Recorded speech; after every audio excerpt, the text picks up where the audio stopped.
The stiffness hits you first thing in the morning, that hesitation before standing up, the hand reaching for the wall, just in case. The slight wobble when you bend down to pick something up.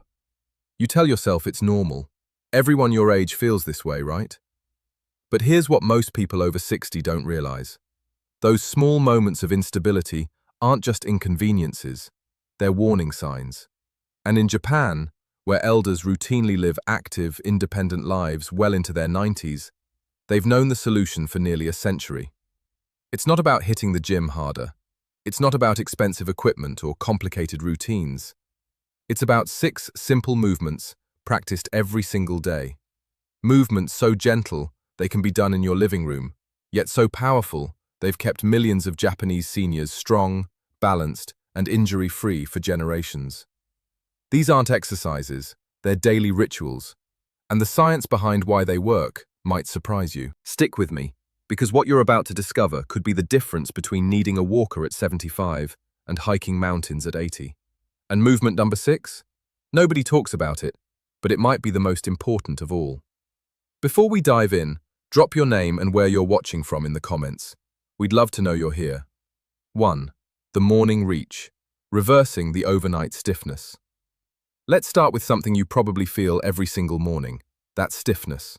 The way your shoulders feel locked, the tightness in your lower back, the sense that your body aged another year overnight.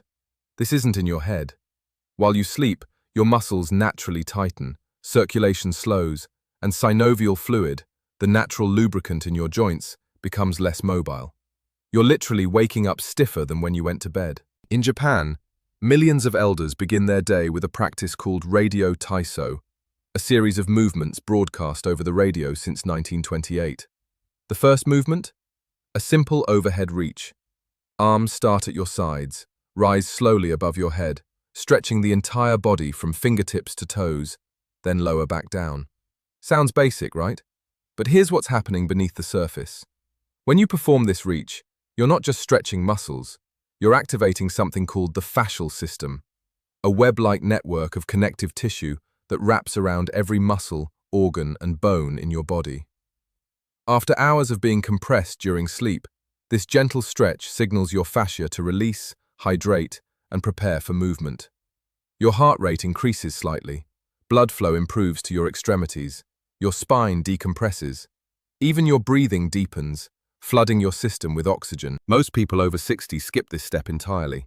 They roll out of bed and immediately start their day with tight, unprepared muscles. Then they wonder why bending down to tie their shoes feels like a major event. The Japanese understand something profound. How you move in the first 5 minutes of your day sets the tone for the next 16 hours. Do this reach slowly, 3 to 5 times. Let your breath guide the movement. Inhale as you rise, exhale as you lower. Feel your ribcage expand. Notice the gentle pull along your sides. This isn't about flexibility for the sake of looking limber. This is about restoring your body's natural range of motion, so that getting dressed, reaching for a coffee mug, or grabbing something from a high shelf doesn't become a struggle. Because independence doesn't disappear overnight. It fades gradually, one avoided movement at a time. The morning reach is your daily reminder that your body still works and that you're in control. 2. The seated twist, your spine's best friend after 60. Here's a truth nobody wants to hear. After age 60, your spine starts to stiffen. Not because it has to, but because most people stop rotating it. Your spine is designed to twist. It's supposed to turn, bend, and spiral through space. But somewhere along the way, modern life eliminated most of those movements. We sit facing forward. We drive staring straight ahead. We watch TV from a couch that doesn't require any rotation at all. The result? The small muscles between your vertebrae, the ones responsible for rotation, slowly atrophy. Your spinal discs lose hydration, your range of motion shrinks, and one day, you try to look over your shoulder while backing out of a driveway and realize your neck barely turns anymore. In Japan, the seated twist is non-negotiable. You sit upright in a chair or on the floor, feet planted firmly, and gently rotate your torso to the left, then to the right. Your hips stay forward. Your head follows your shoulders. You breathe into the twist, hold for a moment, then return to center. Simple, gentle, but devastatingly effective. Research shows that spinal rotation exercises improve not just flexibility, but also balance and proprioception, your body's ability to sense where it is in space. When your spine can move freely, your entire nervous system functions better. Signals between your brain and body travel faster. Your reflexes sharpen. Your posture improves. Here's the part most people miss. Your spine isn't just bones stacked on top of each other. It's a communication highway. Every twist, every rotation sends feedback to your brain about body position, tension, and balance. When you stop twisting, you're essentially cutting off that feedback loop. That's why seniors who maintain spinal mobility often report feeling more connected to their bodies. They're not just guessing where their feet are, they can feel it. The seated twist also does something else. It massages your internal organs. As you rotate, your abdominal muscles engage, your rib cage shifts, and gentle pressure is applied to your liver, kidneys, and digestive system. In traditional Japanese wellness practices, this internal massage is considered just as important as external movement. You're not just moving your spine, you're wringing out tension, improving circulation, and restoring a range of motion that most people over 60 have quietly given up on. Do this daily, 10 rotations each side, slow and controlled. No forcing, no pushing. Just a gentle reminder to your body that it's still capable of moving in all directions. Because the day you stop rotating your spine is the day you start losing independence. And that's a trade-off no one should accept. 3. The wall squat. Building leg strength without destroying your knees. Let's face it, after 60, leg strength isn't just about fitness. It's about survival.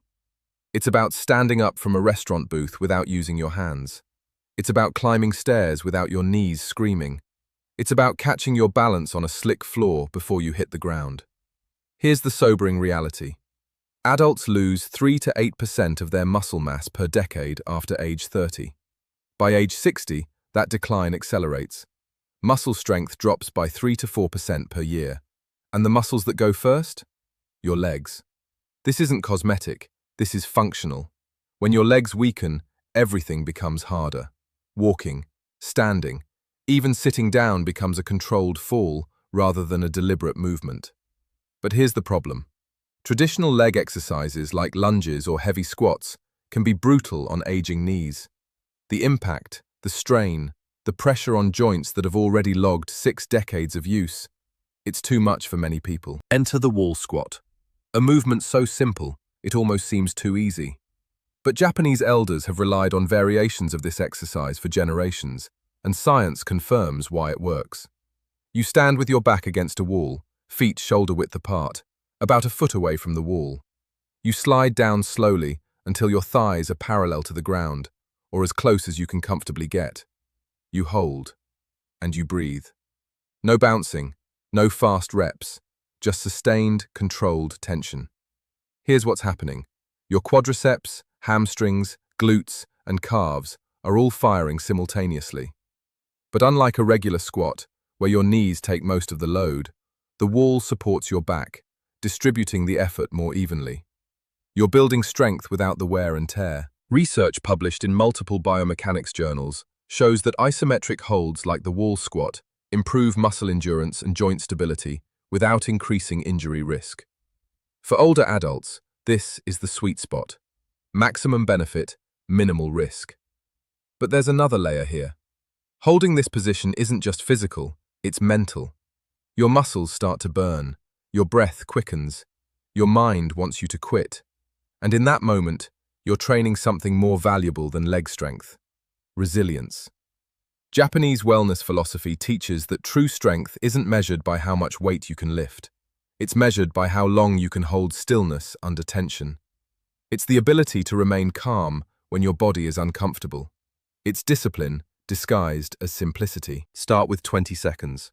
Work up to 60. Eventually, 90 seconds won't feel impossible. And when you can hold a wall squat for 90 seconds, you'll notice something remarkable. Standing up from a chair becomes effortless. Walking feels lighter. Your legs carry you with confidence again. Because strength after 60 isn't about looking fit, it's about staying upright, staying mobile, and staying independent. And the wall squat delivers all three without asking you to destroy your knees in the process. 4. The heel-to-toe walk, reclaiming your balance before it's too late. 1 in 4 adults over 65 will fall this year. Let that sink in. 14 million Americans. Some will break a hip, some will never fully recover, and almost all of them will say the same thing. I didn't see it coming. But here's the truth. Balance doesn't disappear overnight. It erodes slowly, silently, until one day you miss a step, stumble over a curb, or lose your footing on a wet floor. The problem? Most people never test their balance until it's already gone. In Japan, balance training isn't optional. It's woven into daily life. And one of the simplest, most effective tools is the heel-to-toe walk. A movement so straightforward you can do it in your hallway, yet so powerful it reactivates a system most people over 60 have forgotten exists. Here's how it works. You walk in a straight line, placing the heel of one foot directly in front of the toes of the other. Heel touches toes. Heel touches toes. Like walking a tightrope, but on solid ground. Sounds easy? Try it right now. Many people can't make it 5 steps without wobbling. Here's why this matters. Your balance isn't controlled by one system. It's controlled by 3. Your vision, your inner ear, vestibular system, and your proprioception, the sensory feedback from your muscles and joints. As you age, all 3 systems decline. Your vision weakens, your inner ear becomes less sensitive, and because most people stop challenging their balance, proprioception fades fastest. The heel-to-toe walk forces all 3 systems to fire simultaneously. Your eyes track the line, your inner ear adjusts to subtle shifts in equilibrium, and your muscles, especially the small stabilizers in your ankles, hips, and core, work overtime to keep you upright. This is recalibration in motion. You're not just practicing balance, you're reminding your brain how to balance. You're restoring neural pathways that have gone dormant. Research shows that balance and functional exercises reduce the rate of falls by 24%. Not by luck, by retraining the body to sense instability before it becomes a fall. But here's the part nobody talks about. Balance training also restores confidence. When you know your body can catch itself, you stop moving through the world with fear. You stop reaching for walls, just in case. You stop avoiding stairs or uneven sidewalks. You start living again, instead of protecting yourself from life. The Japanese practice this daily. 10 steps forward, 10 steps back. Slow and deliberate. No rushing, no distractions. Just you, a straight line, and the quiet reclaiming of control over your own body. Because falls aren't accidents, they're predictable outcomes of neglected balance.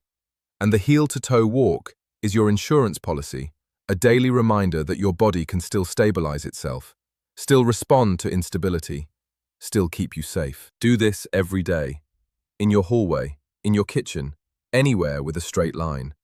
And watch as that quiet fear of falling begins to fade, replaced by something you haven't felt in years, certainty. 5.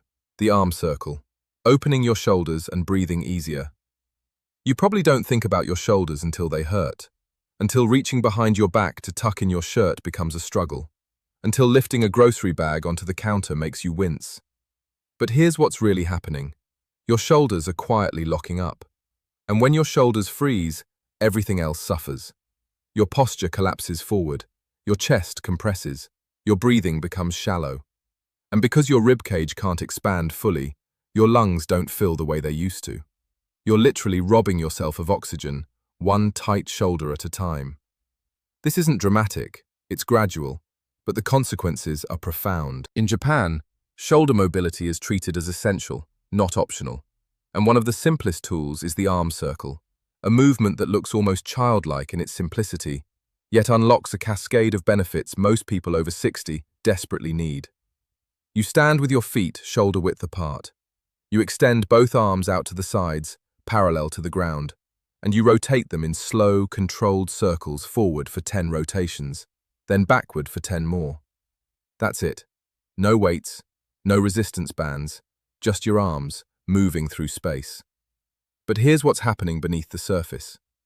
Your shoulder joint is one of the most mobile joints in your body, or at least, it's supposed to be.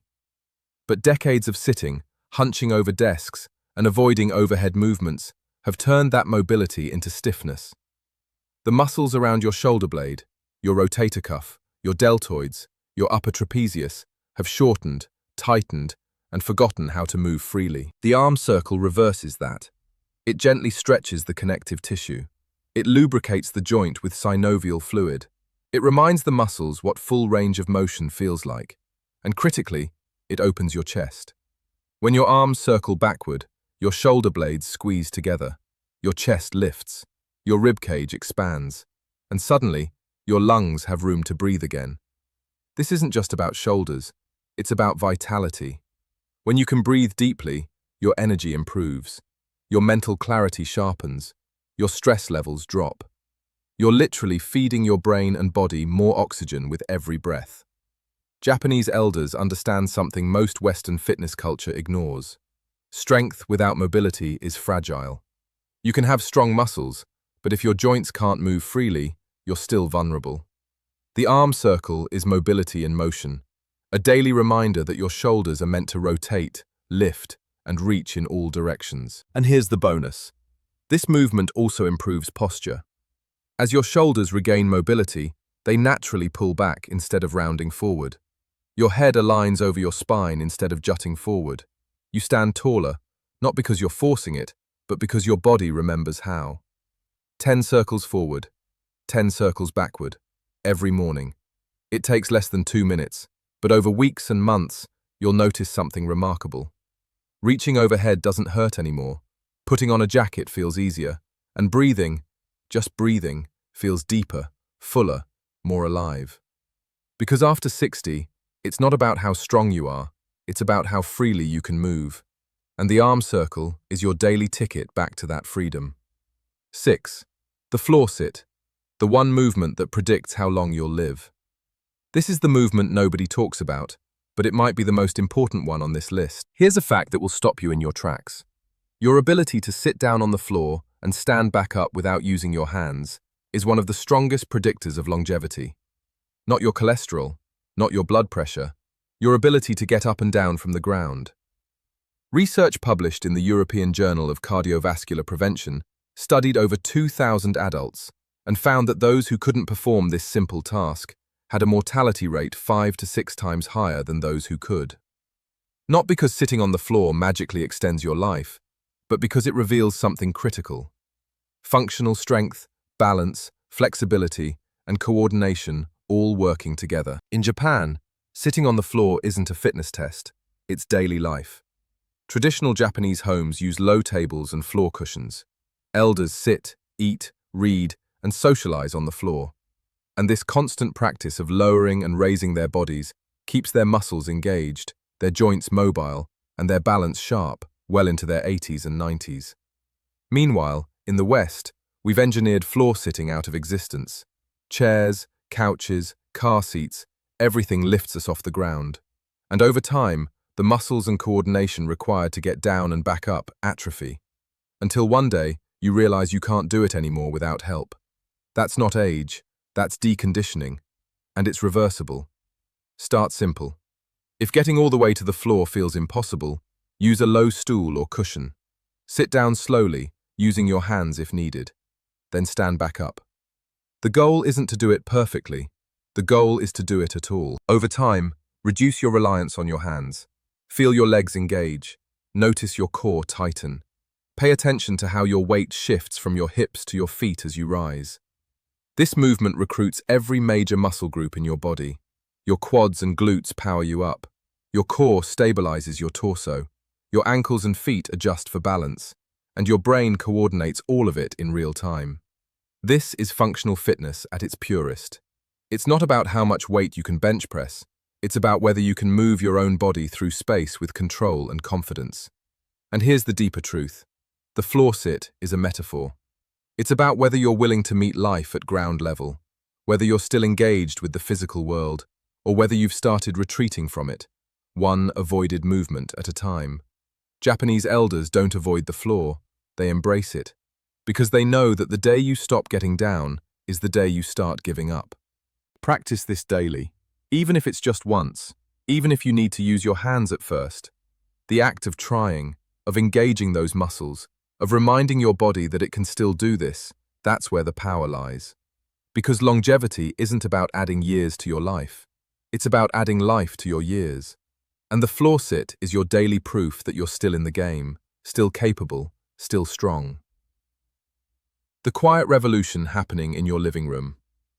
These 6 movements, the morning reach, the seated twist, the wall squat, the heel-to-toe walk, the arm circle, and the floor sit, aren't flashy. They won't make you sweat. They won't get you a magazine cover. But they'll do something more valuable. They'll give you back your body. In Japan, these practices aren't called workouts. They're called daily habits. Because the Japanese understand something profound. Fitness isn't something you do for an hour at the gym and forget about.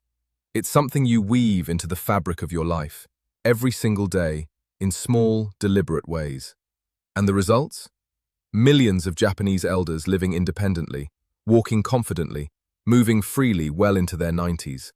Not because they have better genetics, not because they take a magic pill, but because they've never stopped moving in ways that matter. You don't need to spend an hour on these 6 movements. 10 minutes, that's it. 10 minutes every morning, and your body begins to remember what it's capable of. Your balance improves, your strength returns, your confidence rebuilds. And here's the best part. You can start right now. Not tomorrow, not next week, right now. Stand up, reach your arms overhead, feel that stretch. You've already begun. Because aging isn't the problem, inactivity is. And every single day, you get to choose which path you're on. The Japanese have been making that choice for nearly a century, and now, so can you. Drop a comment below and tell us, which of these 6 movements are you going to try first? And if you found this valuable, share it with someone you care about. Someone who needs to hear that it's not too late, because it never is. Now go, move, and reclaim what's yours.